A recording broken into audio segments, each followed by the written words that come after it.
جی وعلیکم السلام ورحمۃ اللہ وبرکاتہ۔ محترم بھائی نے ایک پوسٹ بھیجی ہے، اولیاء اللہ سے بغض اللہ کے ساتھ اعلان جنگ ہے۔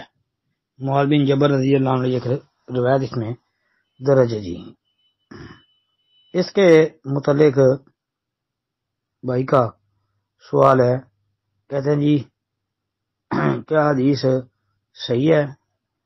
محترم بھائی یہ روایت ثابت نہیں ہے۔ پہلی بات تو یہ کہ ابو داود کے اندر یہ روایت نہیں ہے۔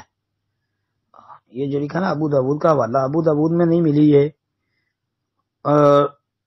سنن ابن ماجہ میں 3999 نمبر پر موجود ہے جی لیکن روایت ضعیف ہے سند کے اعتبار سے۔